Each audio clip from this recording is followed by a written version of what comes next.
කාරි මේක බලපන් petrol ටැංකිය full වුණාම සතුටුයි. ගෙදර ගෑස් එක ගෙනාම සතුටුයි. ළඟදීම දවසක් එනවා වේලක් කෑම සතුටුයි. ළඟදීම නෙමෙයි බං දැනුත් ඒ වගේ තමයි. ළමයි ටිකට කන්න දුන්නාම මායි වයිපරේ දංකුඩ තමයි දැනුත් කන්නේ.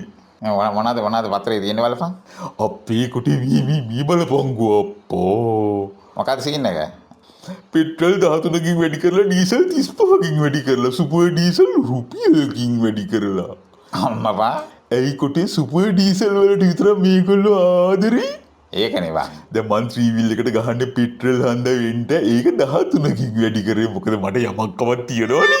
මම බස් එකේ යන්නේ ඒ හින්දා ඒක 35කින් ඉහළට යෑම. ඒ කියන්නේ මටත් යමක් කමක් තියෙනවනේ. අපි ඇති හැකි අය. සුපර් ඩීසල් ගහන්නේ මොක්කුද කොටේ? මම හිතේ ප්‍රභූලා වෙන්න ඇති. මොක්කුද කොටේ ප්‍රභූලා කියන්නේ? ප්‍රභූලා කියන්නේ කාර්යයේ ජනතා මුදලින් කකා බිබී ජීවත් වෙන හරියම අසරණ මනුෂ්‍ය කොට්ටාශය. ඇයි ඉතින් උන් ගහන සුපර් ඩීසල් විතරක් රුපියලකින් වැඩි කරලා තියෙන්නේ? උන් බොහොම අමාරුවෙන් ජීවත් වෙන ඇත්තේ කාර්යයේ. ඒ කියන්නේ ඇයි බං ළමයි ඉගෙන ගන්නවා ඇත්තේ එංගලන්තේ ඕස්ට්‍රේලියාවේ කැනඩාවේ ඇමරිකාවේනේ. ඒවල වියදම් තියනවනේ. අපිට වගේ නෙවෙයි කාරි ලෙඩක් හැදුනොත් සිංගප්පූරුවේ මවුන්ට් එලිසබෙත් රෝහලට යන්න බෑ බෙහෙත් ගන්න. අනේ ඔව් අපි වගේ ආණ්ඩුවේ ඉස්පිරිතාලේ OPD එකට යනවා ඇත්ත. ඉතින් ඒගොල්ලන්ට වියදම් වැඩි. ඇත්තම කිව්වොත් ඔය රුපියල වැඩි කරපු එකත් අසාධාරණයි ඒගොල්ලන්ට. කොටේ අපි එක්කවුලා ඒ රුපියල ගෙවලා දාමුද? කිව්වත් වගේ අර මුදලක් හදලා ඒක අපිම කිව්වොත් කමක් නැහැ කාරි. ඉතින් ඒගොල්ලෝ හරි යහතින් ඉදීනේ. කොටේ මේ ලස්සන වැනර එකක් ඉන්ධන මිල ඉහළ දෙමු අතිකරු ජනාධිපතිතුමාට සහ ඇමති මණ්ඩලයට අපේ සුබ පැතුම් මීට සතුටට පත් ජනතාව. අනිවාර්යෙන් කාරි අපිත් ගහමු මේ වගේ බැනර් එකක්. ඔව් ඉතින් නැත්තම් මිනිස්සු හිතයි අපිට කෙලේ ගුණයක් නැති මහ කුහකයෝ කියලා. පොඩ්ඩක් ඉතින් රින්ග්සන. හෙලා කවුද පොඩි සිංහද?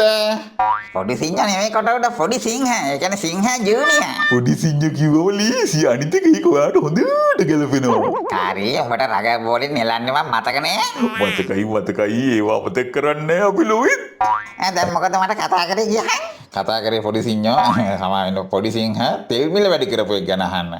ඇත්තටම හරි අසාධාරණයි කොට උඩ මට මල පැනලා මේ ඉන්නේ. අප්පා ඔයාටත් එහෙමද? බං රුපියලකින් උනත් වැඩි වුණා කියන්නේ ඒක ෆුල් ටැංක් ගහුවම තමයි ඒක ඇඟට දැනෙන්නේ. මේ ඇත්තට ඔයාට රුපියලකින් වැඩි කරලා තියන්නේ. මට නම් 13කින් වැඩි කරලා.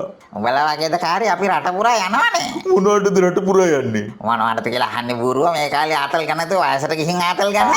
ඇත්තටම මොකද්ද හේතුව කියලා ඇහුවේ නැද්ද තෙල් මිල වැඩි කරන්න? අර හිස්සස් මොකද මගුල ඒක දෙන්න පටන් ගත්තනේ කොට උඩ ඉතින් ඒවට සල්ලි යනවනේ. රයිට්. මිමි අර ඒ කාලේ මතකද 117ට තිබ්බ පෙට්‍රල් රුපියල් 2කින් වැඩි කරා කියලා එකෙක් වැළලින්න හිතුවා. කවුද? ඌ අර බයිසිකලේ පැදගෙන මැදිසම්. මට තී මතකයක් තියෙනවා කාරි කවුද හැබැයිට? මට මතක හැටියට මයිනේ. අනේ ඔව් කාරි මයින දැන් නාකි දැන් කොහෙද බුවා බයිසිකල් පදින්නේ? දැන් කූඹුවා. ඔය ඉන්නේ ගෙදරට වෙලා බෙට්ට තිබ්බා වගේ.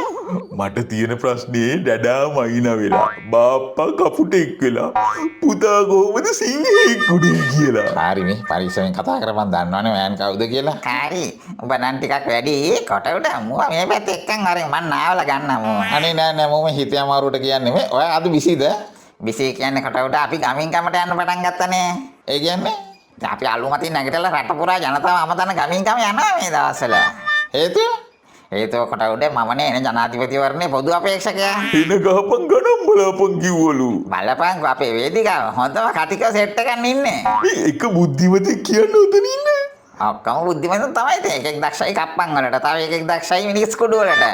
හරි අපි දන්නවා තව එකෙක් දක්ෂයි පස් කපන්න තව එකෙක් දක්ෂයි කොමිස් ගහන්න තව එකෙක් දක්ෂයි ආයෝජක වෙලවන්න තව එකෙක් දක්ෂයි බාල බෙහෙත් ගිල්ලලා ජනතාව පරලෝක ප්‍රාප්ත කරන්න.